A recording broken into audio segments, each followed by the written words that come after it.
नमस्कार विद्यार्थी मित्रांनो, गरुड झेप 2.0 या यूट्यूबच्या ऑनलाईन प्लॅटफॉर्मवर तुमचं स्वागत आहे. विद्यार्थी मित्रांनो, आजच्या व्हिडिओमध्ये आपण GK GSचे जे की पोलीस भरतीसाठी इम्पॉर्टंट असे 25 प्रश्न आजच्या व्हिडिओमध्ये बघणार आहोत. तर चला तुमचा वेळ नाही घेता मी डायरेक्ट प्रश्नाला सुरुवात करतो. प्रश्न खूप भारी असतील जे की पोलीस भरतीला विचारण्यात येणार आहे. 100% सांगतो, 1001% सांगतो की हे जे प्रश्न आहे हे प्रश्न पोलीस भरतीला विचारणार आहे. विषय कसा आहे माहिती आहे का, तुम्हाला सगळ्यांना माहिती आहे 25 प्रश्न जे आहे त्याची तयारी करणं तुमच्यासाठी खूप इम्पॉर्टंट आहे. कारण की हेच जे 25 प्रश्न राहते ते तुमच्यासाठी स्कोरिंग राहते. गणित, मॅथ झालं, त्यानंतर मराठी, त्यानंतर बुद्धिमत्ता, हे जे विषय आहे याच्यात सगळे पोरं काय आहे रे, हे सरासरी चांगले बऱ्यापैकी मार्क घेतात. बट मेरिट ठरते फक्त ह्या 25 प्रश्नावरती, GK वरती. आणि GK हा सब्जेक्ट एवढा सखोल आहे, एवढा खोल आहे, त्याला तुम्ही किती जरी अभ्यास केला तरी तो तुमचा इनकम्प्लीटच राहतो. तरी पण आपण आपल्या व्हिडिओच्या माध्यमातून दररोज 25 प्रश्न घेऊन तुमचे GKमध्ये 18 ते 20 मार्क, 100% तुम्हाला सांगतो 18 ते 20 मार्काची भर तुमची ह्या ठिकाणी आपण करून देणार आहे. तर चला वेळ नाही घेता मी व्हिडिओला सुरुवात करतो. त्या अगोदर तुम्ही जर आपल्या चॅनलवर नवीन असाल तर प्लीज चॅनलला सबस्क्राईब करा, व्हिडिओला लाईक करा. या ठिकाणी बघा प्रश्न क्रमांक आहे या ठिकाणी 76 नंबरचा. 76 पासून तर 100पर्यंत आपण प्रश्न बघणार आहोत. टोटल लक्षात ठेवायचे, टोटल किती प्रश्न असणार आहे, 25 प्रश्न. या ठिकाणी महाराष्ट्रात 1983 साली मुंबई येथे झालेल्या भारतीय राष्ट्रीय काँग्रेसचे अधिवेशनचे अध्यक्ष कोण होते? तर 1983 साली जे मुंबईमध्ये भारतीय राष्ट्रीय काँग्रेसचं अधिवेशन झालं होतं, तर त्या अधिवेशनाचे जे आहे ते अध्यक्षपद कोणी भूषवलं होतं? तर त्याचं जे अध्यक्षपद होतं ते इंदिरा गांधी यांनी त्या ठिकाणी भेटलं होतं, त्यांनी त्या ठिकाणी अध्यक्षस्थान भूषवलेलं होतं. त्यानंतर बघा 77 नंबरचा प्रश्न आहे, हिंदू सेवा संघाची स्थापना कोणी केलेली आहे? तर हिंदू सेवा संघ जो आहे याची जी स्थापना आहे ती स्थापना केलेली आहे दामू अण्णा टोकेकर यांनी. कोणी रे? दामू अण्णा टोकेकर. पर्याय क्रमांक 2 नंबर त्याचं बरोबर उत्तर आहे. त्यानंतर थोडं स्पीडनं जर घ्यायचं असलं तर घेऊ शकतो, बट मी आता थोडं स्लो घेण्याचा ट्राय करतो जेणेकरून तुमच्या लक्षात सगळे प्रश्न राहील. हा प्रश्न खूप इम्पॉर्टंट, हिंदू सेवा संघाची स्थापना दामू अण्णा टोकेकर. हे प्रश्न 100% पोलीस भरतीला विचारणार आहे, तेच प्रश्न मी या ठिकाणी ॲड केलेले. त्यानंतर रिकाम जागा हा डॉक्टर बाबासाहेब आंबेडकरांचा शेवटचा ग्रंथ मृत्यूनंतर प्रकाशित झालेला आहे. म्हणजे डॉक्टर बाबासाहेब आंबेडकरांचं निधन झालं त्याच्यानंतर तो ग्रंथ जो आहे तो प्रकाशित झाला होता. तर त्या ग्रंथाचं नाव आहे बुद्ध अँड इज धम्म. कोणता आहे रे? बुद्ध अँड इज धम्म हा ग्रंथ आहे जो की त्यांच्या निधनानंतर या ठिकाणी प्रकाशित करण्यात आला होता. त्यानंतर 79 नंबरचा प्रश्न आहे, पहिले शीख इंग्रज, बघा पहिले इंग्रज शीख युद्ध कोणत्या गव्हर्नरच्या काळात झाले? बघा पहिले इंग्रज शीख युद्ध जे आहे ते जे आहे लॉर्ड हार्डिंग पहिला याच्या काळात झालेलं आहे. पहिले इंग्रज शीख युद्ध, थोडं कलर चेंज करतो जेणेकरून व्यवस्थित हे होईल, तुम्हाला दिसेल कोणाच्या काळात झालेले, लॉर्ड हार्डिंग. त्यानंतर बघा 80 नंबरचा प्रश्न आहे, महाराष्ट्रातील सह्याद्रीतील उंच शिखरापैकी असलेला सातारा जिल्ह्यातील महाबळेश्वर या शिखराची उंची विचारलेली आहे. महाबळेश्वर एक काय रे? हे एक थंड हवेचे ठिकाणसुद्धा आहे आणि त्याची जी उंची आहे ती ह्या ठिकाणी तुम्हाला विचारलेली आहे. तर 1438 मीटर ही याची उंची आहे. महाबळेश्वरची किती? 1438 मीटर. लक्षात ठेवायचं आहे, मीटर किती आहे? 1438. त्यानंतर या ठिकाणी 80 नंबरचा प्रश्न आहे, या ठिकाणी मयुरेश्वर अभयारण्य खालीलपैकी महाराष्ट्रातील कोणत्या जिल्ह्यात आहे? मयुरेश्वर हे जे अभयारण्य आहे ते महाराष्ट्रातील पुणे या जिल्ह्यात आहे. कोणत्या जिल्ह्यात आहे? पुणे या जिल्ह्यातील. त्यानंतर सेकंड नंबर बघा 82 नंबरचा प्रश्न आहे, या ठिकाणी खालीलपैकी महाराष्ट्रातील कोणते विद्यापीठ हे भारताला स्वतंत्र मिळाल्यानंतर स्थापन झालेले आहे? म्हणजे थोडक्यात 1947 नंतर कोणत्या विद्यापीठाची स्थापना या ठिकाणी करण्यात आलेली आहे? तर यशवंतराव चव्हाण मुक्त विद्यापीठ नाशिक YCMO याची स्थापना करण्यात आलेली आहे 1947 नंतर. त्यानंतर बघा या ठिकाणी भारतातील 83 नंबरचं बघा, भारतातील अरुणाचल प्रदेश या राज्याची भूसीमा किती देशांच्या सीमांना लागून आहे?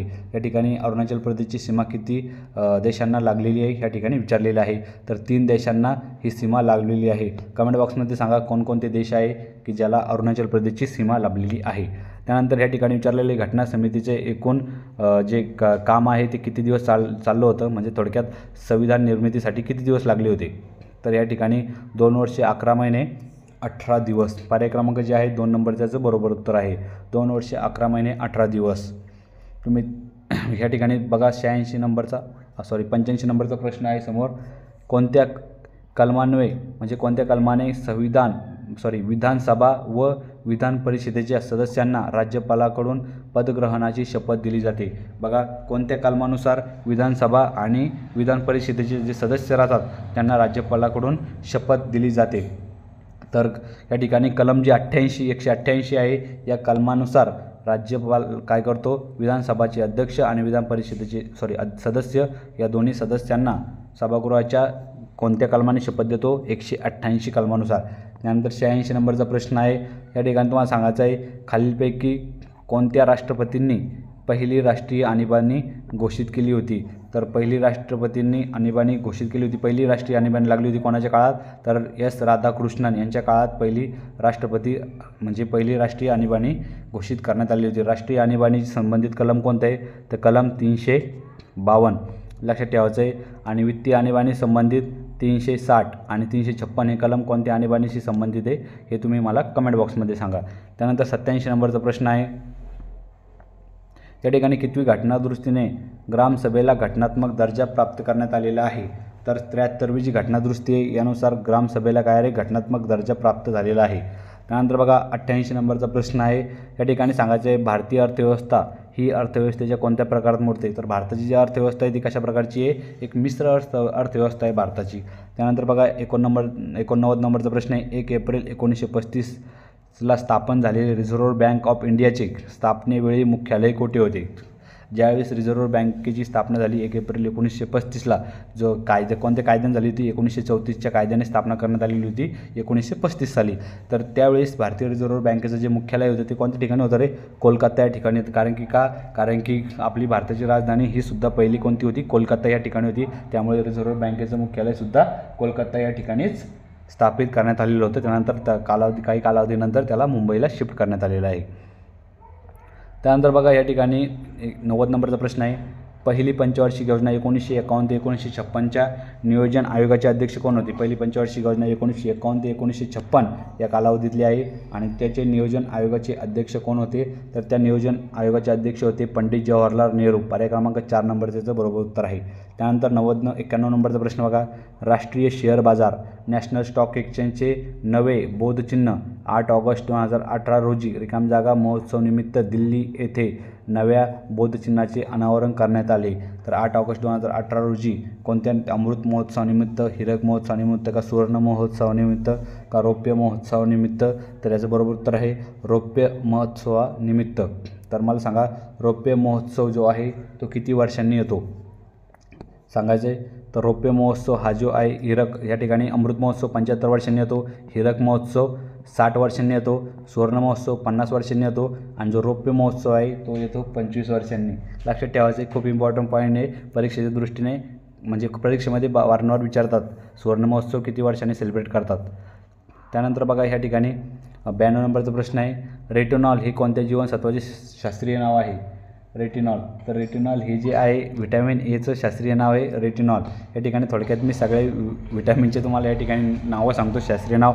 त्याबरोबर बघा या ठिकाणी व्हिटॅमिन डीचं शास्त्रीय नाव आहे कॅल्सिफेरॉल. व्हिटॅमिन बीचं नाव आहे रायबोफ्लोविन. त्यानंतर व्हिटॅमिन केचं नाव सांगा मला. फिलोक्विनॉइन हे आहे व्हिटॅमिन सीचं नाव. त्यानंतर बघा ह्या ठिकाणी व्हिटॅमिन ईचं टोकोफोरॉल आहे, हे पण लक्षात ठेवा. व्हिटॅमिन B7चं बायोटीन आहे, B3चं नियासिन आहे, B6चं पायरोडॅक्झिन आहे, B5चं पेंटोटिक ॲसिड आहे. हे सगळे व्हिटॅमिनचे नावं आहे, शास्त्रीय नाव परीक्षेत विचारतात. पोलीस भरतीला विशेष करून खूप वेळा याच्यावर प्रश्न विचारण्यात आलेले आहे. त्यानंतर बघा या ठिकाणी 93 नंबरचा प्रश्न आहे. 1808 मध्ये काय सांगितलेलं आहे? अणुविषयक सिद्धांत कोणी दिलेला आहे? 1808 मध्ये जो अणुविषयी सिद्धांत आहे, अणुचा सिद्धांत कोणी दिलेला आहे? तर तो सिद्धांत दिलेला आहे जॉन डाल्टन यांनी दिलेला आहे. अणुचा सिद्धांत 1808 मध्ये अणुविषयी सिद्धांत जॉन डाल्टन यांनी दिलेला आहे. त्यानंतर विज्ञानाचा प्रश्न आहे. समोरील चुंबकाच्या कोणत्या ध्रुवात परस्पर आकर्षण असते? तर बघा विजातीय जे ध्रुव राहते, म्हणजे विजातीय ध्रुवामध्ये आकर्षण असते म्हणजे काय रे? 2 पोल राहते, तुम्हाला माहिती आहे, साऊथ पोल नॉर्थ पोल. बरोबर, साऊथ पोल नॉर्थ पोल या ठिकाणी लक्षात ठेवायचं आहे. जर का तुम्ही यस हे दोन घेतले जवळजवळ तर तेव्हा त्याच्यात आकर्षण तयार होतं. जर का सारखे सारखे साऊथ साऊथ जर घेतले तर याच्यात काय होतं रे, विकर्षण तयार होतं, प्रतिकर्षण तयार होतं. लक्षात ठेवायचं आहे. दोन्ही प्रश्न खूप इम्पॉर्टंट आहे. तर चुंबकीच्या परस्पर आकर्षणास काय लागते, आकर्षण जवळजवळ असल्याचं ध्रुवात परस्पर आकर्षण असते विजातीय. लक्षात ठेवायचं विजातीय पाहिजे, साऊथच्या सोबत नॉर्थ कंपल्सरी पाहिजे, त्यावेळेस त्यांचं आकर्षण त्या ठिकाणी होतं आहे. त्यानंतर बघा 95 नंबरचा प्रश्न आहे, देशातील सौर ऊर्जेवर चालणारा पहिला जिल्हा कोणता बनलेला आहे. देशातील सौर ऊर्जेवर चालणारा पहिला जिल्हा बनलेला आहे दीव. कोणता रे, दीव. त्यानंतर 96 नंबरचा प्रश्न आहे, Indira Gandhi and years that transform India हे पुस्तक कोणी लिहिलेले आहे. Indira Gandhi and years that transform of India हे जे पुस्तक आहे हे पुस्तक लिहिलेलं आहे.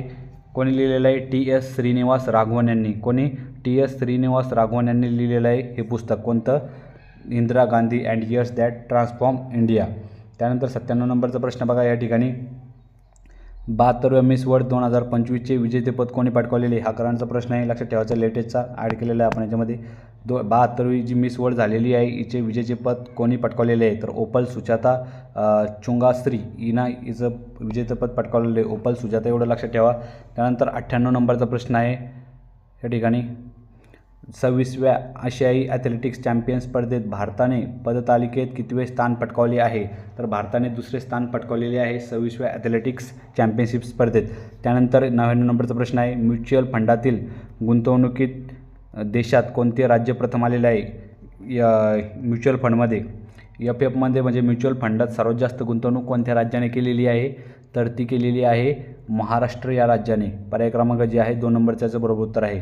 त्यानंतर शेवटचा बघा प्रश्न 100 नंबरचा, महाराष्ट्रातील कोणते ठिकाण चिकूसाठी प्रसिद्ध आहे. बघा चिकूसाठी 2 ठिकाण प्रसिद्ध आहे, एक डहाणू पण आहे आणि घोलवड पण आहे. लक्षात ठेवायचं आहे. पण ह्या ठिकाणी 2 ऑप्शन दिलेले आहे, त्यामुळे याचं बरोबर उत्तर राहणार आहे घोलवड, कारण की सगळ्यात जास्त नवीन सध्याच्या घडीला जे मार्केटमध्ये आहे ते आहे घोलवडचं ठिकाण प्रसिद्ध आहे, त्यामुळे याचं पर्याय क्रमांक 1 नंबरचं आहे. जर का घोलवड ऑप्शनमध्ये नाही दिलं तर डहाणू त्या ठिकाणी 100% तुम्ही त्या ठिकाणी मारू शकता उत्तर बरोबर म्हणून. नागपूरची संत्री आहे, सगळ्यांना माहिती, ऑरेंज सिटी म्हणतात आणि भारताचं मध्यवर्ती शहरसुद्धा नागपूर आहे. अशा प्रकारे आपण 25 प्रश्न या ठिकाणी GK GSचे कव्हर केलेले आहे आणि त्यासोबत काही करंट अफेअरचे प्रश्नसुद्धा 2-3 याच्यामध्ये ॲड केलेले आहे. भेटूया नंतरच्या व्हिडिओमध्ये.